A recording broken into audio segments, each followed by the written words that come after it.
오늘 국민의힘 새로운 당대표가 선출됐습니다. 2011년 여의도에 입문한 뒤 10년 만에 제1야당 대표가 된 겁니다. 이 정도면 박성태 앵커보다 빠른 초고속 승진이 아닐까 싶은데요. 헌정사상 초유의 30대 당대표가 된 그의 리더십에 벌써부터 관심이 쏠리고 있습니다.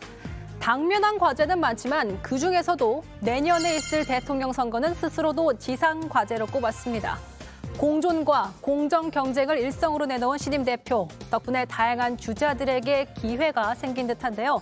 당내 인사들뿐 아니라 참여하고 싶은 마음이 있는 당 밖의 어떤 누구라도 기꺼이 돕겠다고 했습니다. 과연 전대 일으킨 돌풍, 대선까지 이어갈 수 있을까요? 네, 첫 주제는 36살 이준석, 의전 서열 8위로 정했습니다. 먼저 두 분 차례로 좀 여쭤볼 텐데요. 36살의 제1야당 당대표, 102명의 국회의원이 있는 당에 국회의원을 한 번도 한 적이 없는 36살 당대표가 나왔습니다. 일단 예상을 좀 했었습니까? 이렇게 될 거라고? 물론 일주일 전은 저도 예상을 했어요. 한 보름 전에. 예. 대한민국 국민 중에서 아마 그 이준석 돌풍이 이렇게까지 거세게 불리라는 것을 예상한 분은 아마 한 분도 없었을 것이다. 저는 그렇게 생각해요. 물론 이준석 대표 본인은 저는 뭐 예상했습니다라고 얘기하지만 그거야 뭐 당사자니까 내가 안 될 거라고 생각하면서 나왔다라고 얘기하는 분은 없죠. 그러니까 당연히 이제 본인은 그렇게 얘기하는 거겠지만 실질적으로 제가 그래서 그 국민의힘 지구당 위원장, 당협위원장이라고 하나요? 그래서 제 후배들한테 물어봤어요. 분위기가 어때? 초반에 물어봤더니 그 친구가 하는 얘기가 형, 뭐 젊은 친구들은 다 이준석이고 나머지 나이 좀 든 위원들은 그래도 안 된다고 그래. 이렇게 얘기하더라고요. 근데 중반이 넘어가면서 제 친구 중에 하나가 또 국민의힘 당원인데, 골수당원인데 그 친구가 갑자기 그러더라고요. 나 이준석 찍기로 했어. 그러더라고요. 그래서 여기 왜 그러니 너는 도대체? 그러니까 이 친구가 하는 얘기가 그래야 정권 교체가 될 것 같아. 이런 얘기를 하는 거예요. 그러니까 사실 나 뭐 이준석 얘기하는 거 다 마음에 들지도 않고 나도 나이가 있고 그러니까 좀 버릇이 없다 이런 생각도 든다.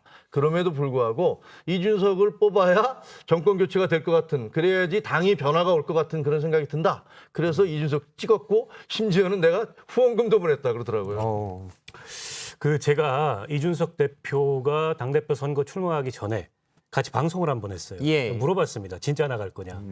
쉽지 않을 텐데.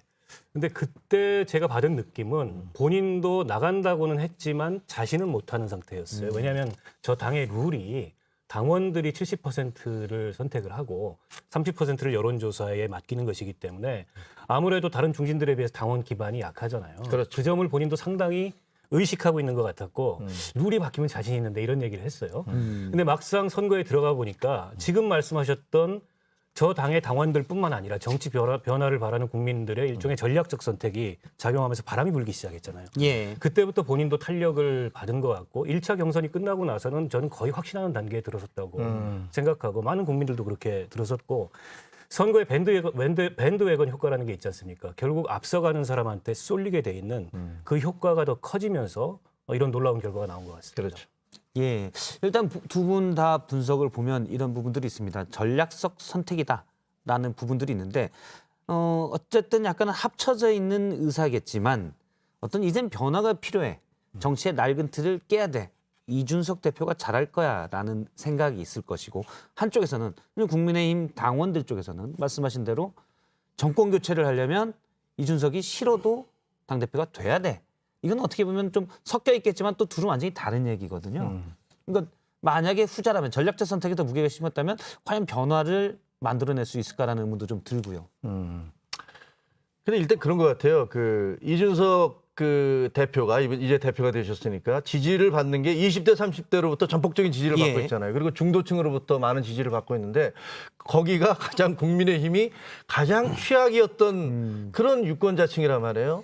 그러니까 예를 들면 국민의힘 당원으로서 보면 우리가 그동안에 너무 꼰대 정당이고 변화하지 않는 정당이라는 얘기를 들었는데 우리가 이제는 20대, 30대들도 우리를 지지하고 중도층에서도 우리에 대해서 환호하는데 그게 이준석이면 어떻고 그게 누구면 어떠냐. 그렇다면 왜냐하면 그분들의 기본 생각은 문재인 정부 너무 싫다. 어떻게 해서든지 정권을 바꾸겠다라는 그런 갈망 같은 게 있는 것 같아요. 그렇기 때문에 그렇다면 누구하고도 손잡을 수 있고 더구나 그렇게 똑똑하고 말 잘하고 돌풍을 일으키는데 우리가 왜 거부해. 이런 거죠. 그러니까 지금 이준석이어야 다음 대선을 이길 수 있을 것 같다라는 예. 전략적 선택과 이준석이 잘할 거다라는 확신과 사이에 갭이 있습니다. 그렇죠. 그 갭을 메꾸는 게 이준석 대표의 가장 큰 과제고 결국 아직까지 물음표가 좀 남아 있는데 예. 그 물음표를 느낌표로 만들면 당 대표로서 성공하는 거고 또 다음 이제 대선에서 정권을 탈환할 수 있는 그런 기반을 만드는 거일 거라고 보고요.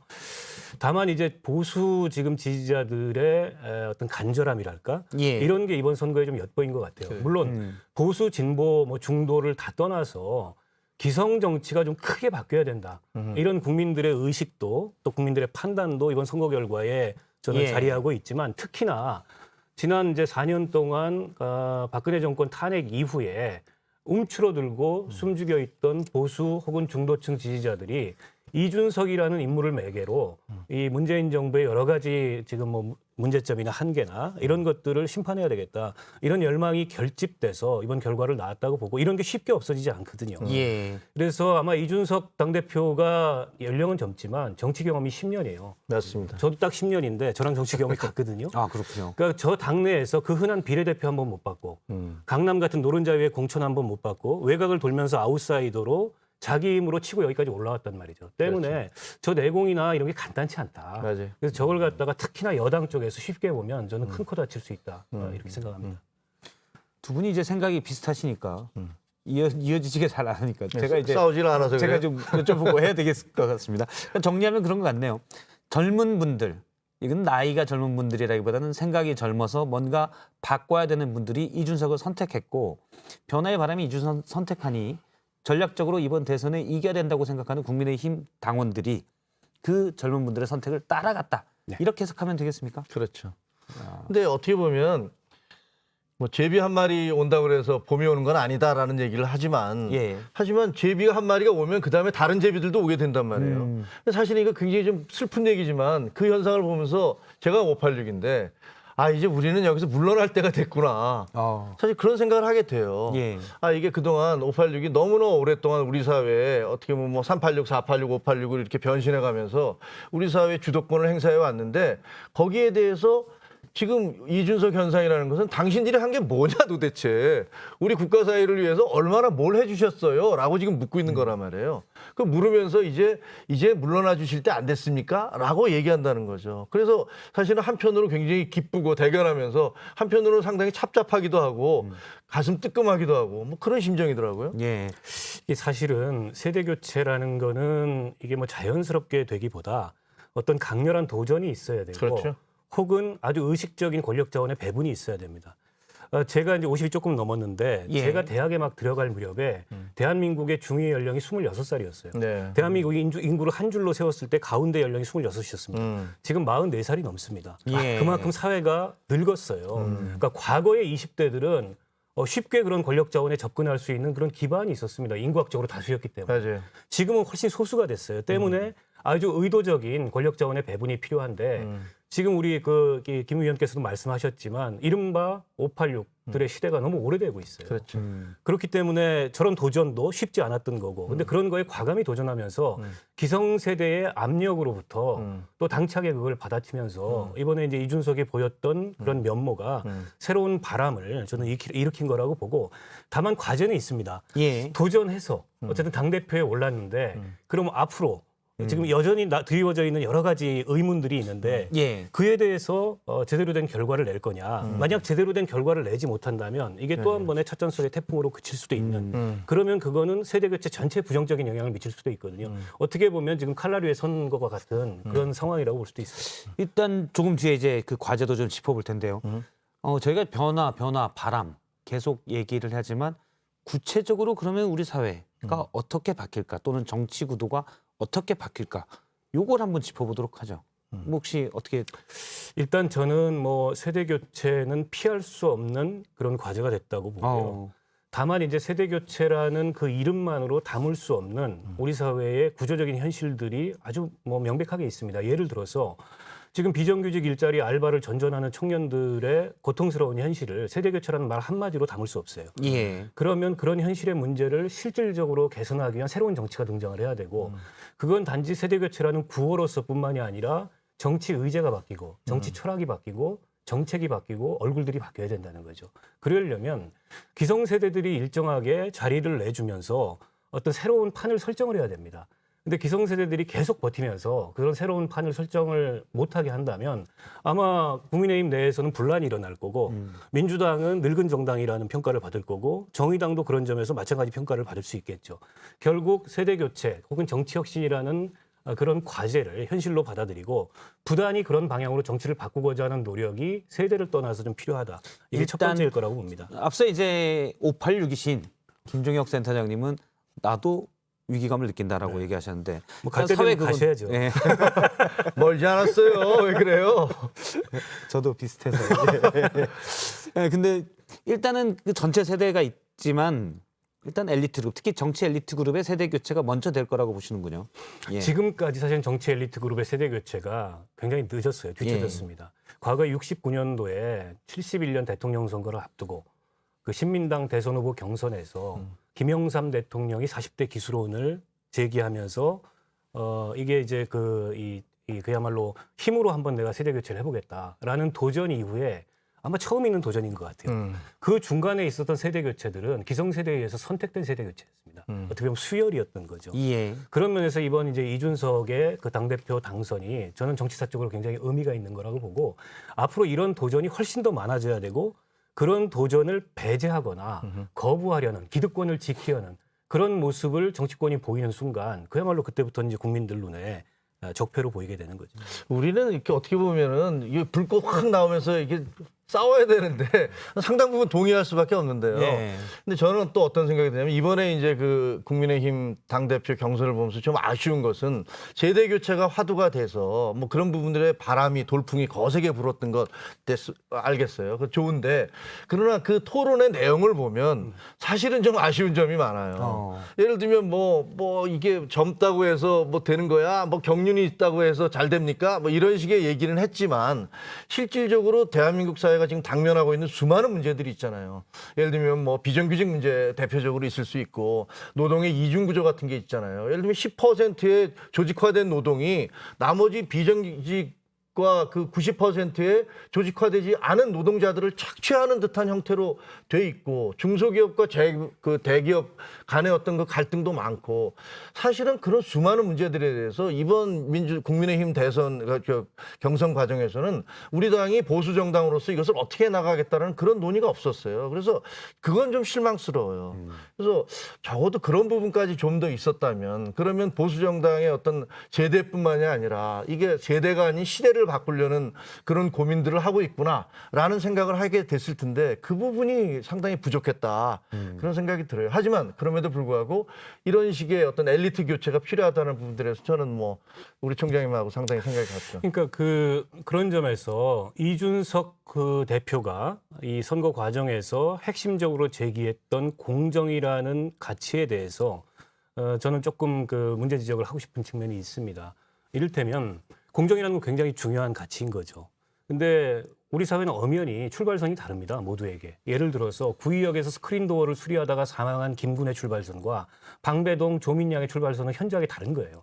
근데 그런 현실을 몰각시키고 마치 경쟁만 공정하다면 모두가 다 어떻게 보면 좀 행복할 수 있는 그런 사회로 나갈 수 있다는 거는 저는 뭔가가 빠진 그런 공정의 가치를 주장하는 건데 근데 이준석 대표 같은 경우에는 본인이 워낙에 엘리트고 또 능력이 있는 사람이에요. 그러다 보니까 능력주의의 굉장한 신봉자, 능력주의 자체를 공정으로 치환하는 그런 모습이 있었는데 이거는 저는 앞으로 두고두고 이 평가를 받아야 될 그리고 주시해야 될 그런 대목이 아닌가 싶습니다. 우리 사회에 엄연히 존재하는 격차, 불평등, 그 차이를 없애기 위한 그 국민의힘과 이준석 대표의 노력은 뭐냐. 예를 들어서 이번 선거 기간 중에 평택항에서 이선호 군이라는 젊디 젊은 그런 이 비정규직 노동자가 이 철판에 깔려서 사망하는 사고가 일어났습니다. 물론 국민의힘 후보들도 일부 거기에 갔어요. 그러나 이번 선거 과정에서 그런 문제를 없애기 위해서 보수 정당이 그동안에 외면했던 가치를 어떻게 끌어안고 우리 사회에 존재하는 불평등과 격차를 없앨 거냐. 이에 대해서는 토론은 없었습니다. 그런 면에서 봤을 때 가장 젊은 후보고 또 정치 혁신을 하겠다는 이준석 대표가 앞으로 보여줄 정치에 비어있는 이 빈칸을 어떻게 채울 건지 이거 지켜보겠습니다. 거기에 대해서 동의를 하면서도 제가 좀 예를 들면 변론을 좀 한다면 대신 변론을 좀 해준다면 그런 건 있는 것 같아요. 지금 현재 우리 사회에서 공정, 정의, 뭐 상식 이런 것들이 계속 논란이 되고 있는 그 이유가 뭐냐? 저는 문재인 정부 때문이라고 생각을 해요. 문재인 정부가 예를 들면 뭐 처음 그 대통령이 처음에 출범하시면서 연설했던 부분이 있잖아요. 처음에 출발은 뭐 평등하게 되고 그다음에 과정은 공정하고 결과는 정의로울 것이다라고 얘기했지만 지금 대한민국 국민 중에서 그 말을 믿는 사람이 어디 있나요? 그러니까 지금 젊은 세대가 요구하는 거는 자, 당신들이 그렇게 말로만 아름답게 얘기하는 공정 말고 정말로 그냥 공정한 경쟁만이라도 좀 하게 해줘라. 뭐 우리한테 다른 거 안 해줘도 좋은데 그렇게 뭐 운동권 출신이고 뭐 586 부모 뒀다고 해서 그렇게 무슨 표창장 위조하거나 뭐 이런 걸로 해서 대학 보내고 이런 걸로 해서 특혜 그룹하고 그다음에 법 만들어서 자기 자녀들한테 무슨 특혜 주고 이런 거 하지 말고 적어도 절차적인 공정성만이라도 제대로 하게 해달라라는 그런 요구기 때문에 이준석 지금 대표나 그쪽에서는 그런 얘기를 대변을 했다고 생각을 해요. 물론 이 다음까지 넘어가야 되겠죠. 제가 문재인 정부 사람이 아니고 민주당이 아닌데 왜 저를 가리키면서 이렇게 말씀을 주시는지 모르겠어요. 알겠습니다. 불꽃효과를 노리시고. 이게 이제 물론 이제 어떤 가치에 대해서 반응하는 게 상대적입니다. 어떻게 보면 이준석 대표가 그 틈을 아주 집요하게 파고든 거예요. 네. 문재인 정부가 보여주고 있는 어떤 이 가치의 이중성을 집요하게 파고들어서 봐라. 말로는 공정을 얘기하지만 훨씬 더 봉건적이고 부족주의적이고 심지어 시족주의적인 그렇죠. 이제 그런 모습을 보이고 있는 거 아니냐.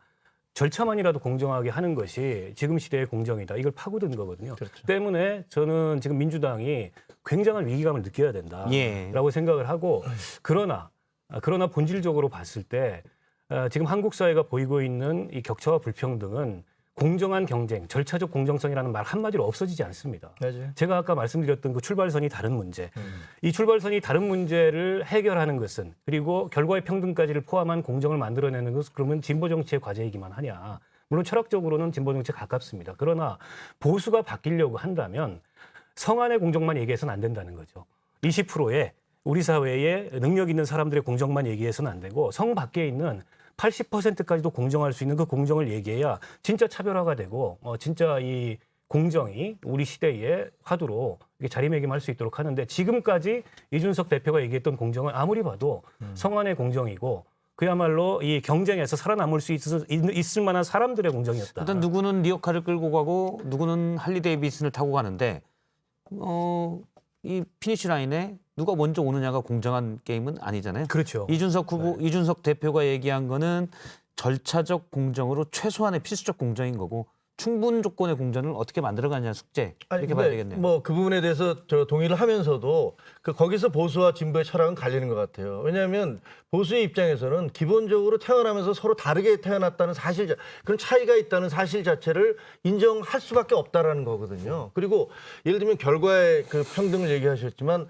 그 보수의 철학에서는 결과의 평등을 인정하지는 않거든요. 예를 들면 그 경쟁의 평등한 조건으로 경쟁을 한다라든가 그리고 누구에게 불이익을 주지 않는다든가 혹은 이 경쟁에서 탈락한 사람들을 다시 경쟁으로 돌아올 수 있도록 뭐 복지 체계를 만든다라든가 이런 거는 가능하지만 보수의 철학에 기초한다면은 우리가 결과까지 다 동등하게 살아야 된다라는 생각을 하지 않고 그리고 또 현실적으로 우리가 차이가 있다는 것도 받아들일 수밖에 없다. 뭐 그거는 또 좀 차이가 있는 것 같아요. 아니, 우리가 이제 뭐 공정 철학을 예. 여기서 논쟁할 건 아닌데 이제 그 보수든 진보든 사회가 존재하는 한 어떤 상황에서도 기회도 결과도 똑같이 평등할 수는 없습니다. 차이는 있을 수밖에 예. 없어요. 네네. 다만 그 차이가 아무리 노력해도 따라잡을 수 없는 그런 구조적인 기회의 불평등, 결과의 불평등이라면 그걸 최소화하려고 노력하는 게 네. 사회가 존재하는 이유잖아요. 예. 그건 뭐 존재하는 일단 이유고. 당연히 동의합니다. 두 분이서 이제 어떻게 보면 비슷한 말씀을 약간 목청 높여 얘기하니까 그것도 괜찮은 것 같아요. 네, 그것도 훨씬 잘 들리고 좋습니다. 그러라는 거 아니에요? 예, 아닙니다 이게.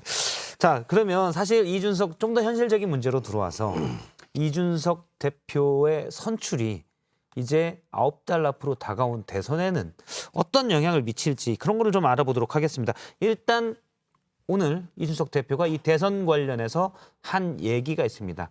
우리가 이제 스튜디오에서 바로 들어보겠습니다. 우리의 지상 과제는 대선의 승리입니다. 그 과정에서 저는 다양한 대선 주자 및 그 지지자들과 공존할 수 있는 당을 만들 것입니다. 예. 30대 이준석 대표의 선출로 대선 구도 자체가 바뀔 수도 있다 완전히. 일단 뭐 일례로는 저희가 어제 인터뷰도 했지만 50대지만 71년생 박용진 의원이 대선 주자 여권 내에서 3위를 한 여론조사가 발표되기도 했고요. 어저께 인터뷰한 거 봤어요. 예. 아 보셨습니까? 네, 봤습니다. 고맙습니다. 아, 뭐 당연히 의무지. 안 보셨죠? 보겠습니다. 유튜브에 예, 나와 있습니다. 예, 조회수도 많이 있더라고요. 알겠습니다. 알겠습니다. 어떻습니까? 대선에 저희가 사실은 뭐 연초부터 어느 정도 고착화된 지지율들이 있었잖아요. 이준석 대표의 등장이 물론 이준석 대표는 대선 출마는 안 되죠. 40살이 안 돼서. 근데 이 후보 구도에 영향을 줄 수 있을까요? 저는 일정하게 영향을 미칠 거라고 보고요. 지금 이제 민주당도 국민의힘도 현재까지 예상되는 대권 주자들의 면면을 보면 대체로 다 5060이에요. 예. 그러니까 박용진 의원 정도가 예외적이고 국민의힘에서 하태경 의원이 근데 그분도 뭐 50대 중반이기 때문에 예. 50 세대에 속하지만 대선 출마를 이제 하겠다 이렇게 선언을 했어요. 저는 이준석 효과가 대선판을 지켜보고 있는 국민들에게 많은 저는 변화를 가져올 수 있다고 생각합니다. 다만 이제 새로운 도전들이 있어야 됩니다.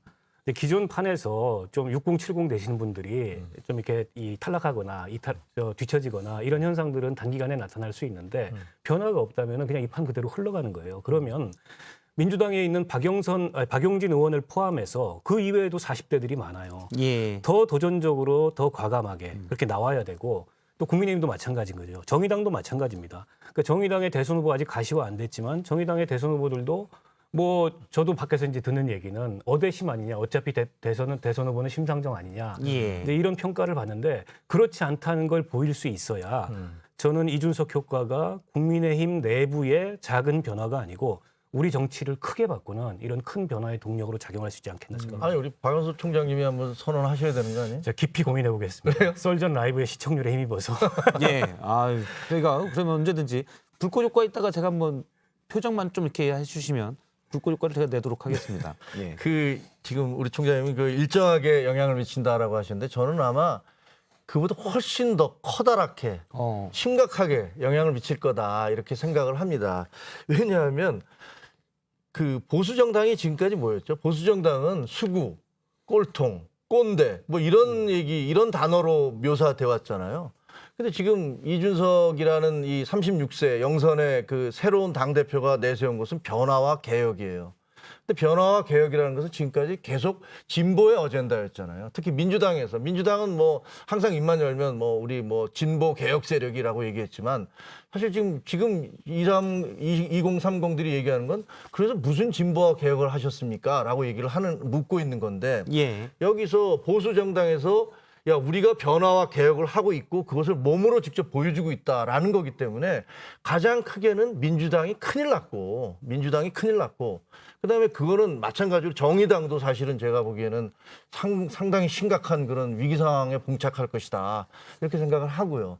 동시에 이 이준석 그 효과 이펙트가 예. 자기 당내에서도 크게 미칠 거예요. 자기 당내 대선 후보들에 대해서도 지금 예상은 불가능한데 어떻게 갈지는 사실 지금 당장은 모르겠으나 어쨌든 앞으로 우리가 기존에 예상했던 것들과 다른 굉장히 큰 변화를 몰고 올 것이다. 그러니까 저는 그 점에서 오늘 이준석 당대표의 취임사 일성에 약간의 아쉬움이 있어요. 그러니까 대선 얘기를 하면서 아까 이제 기자간담회 할 때 윤석열 전 총장을 거론을 했고 또 최재형 감사원장을 거론했고 당내에 있는 뭐 유승민 의원 이렇게 거론을 했습니다. 저는 그런 분들도 좋지만 당 안에서 제가 일으켰던 이 변화가 증명했듯이 우리에게는 더 큰 변화가 필요합니다.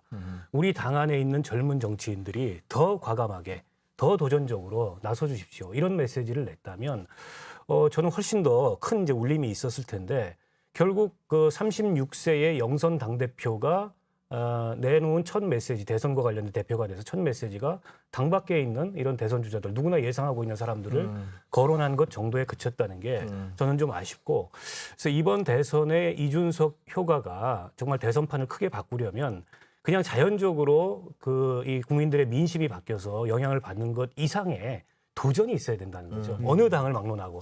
저는 그런 도전이 있을 때 지금 이준석이 일으킨 이 나비의 날개짓이 더 큰 태풍이 될 수 있지 않을까 이렇게 생각합니다. 요거 하나 여쭤볼게요. 아니 저도 그 비슷한 생각을 가진 게 있는데 주변에서 이런 얘기를 들었습니다. 그러니까 국민의힘 전당대회에서 대구 경북 합동 연설회에서 이준석 당시 후보가 말한 거는 뭐 탄핵은 정당했다. 정말 자신의 주장을 일관되게 얘기했는데 다른 후보들은 예를 들어서 뭐 지역이 소외됐다 또는 박정희 전 대통령을 얘기하고 이런 부분들이 딱 하니까 예전에는 그 지역에 가서 그렇게 얘기하면 그냥 그래 그렇지 뭐 하고 넘어갔는데 이제는 대비가 확 되면서 그런 어떻게 보면 이제 과거의 얘기들이 너무 낡아 보이는 거죠. 그렇죠. 네, 이준석 대표의 등장이 기존 정치권에 그런 이미지를 줄 수 있는 게 되게 많은 것 같아요. 맞아요. 탄핵 논란조차도 네. 이제는 진부한 것으로 만들어 버렸어요. 왜냐하면 그 어떻게 보면 보수의 심장부라고는 대구에 가서 탄핵은 정당했다. 그때 당시에 그럴 수밖에 없었다라고 얘기를 했고 또 주호영 후보도 예. 뭐 지나간 얘기 뭐 이미 헌법 체계에 대해서 간 거니 뭐 어쩔 수 없는 거 아니냐라고 얘기를 했잖아요.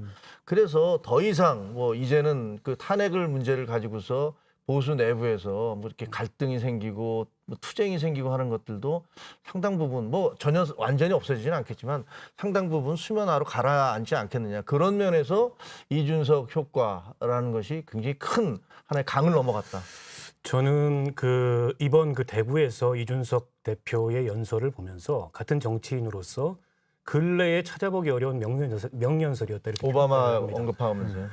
왜 그러냐면 뭐 보수의 심장부에 가서 탄핵의 정당성을 얘기하는 것 뭐 그건 있을 수 있는 일인데 그걸 떠나서 이런 이준석을 대구가 안아주신다면 우리는 더 크게 바뀔 거고 승리할 수 있을 겁니다.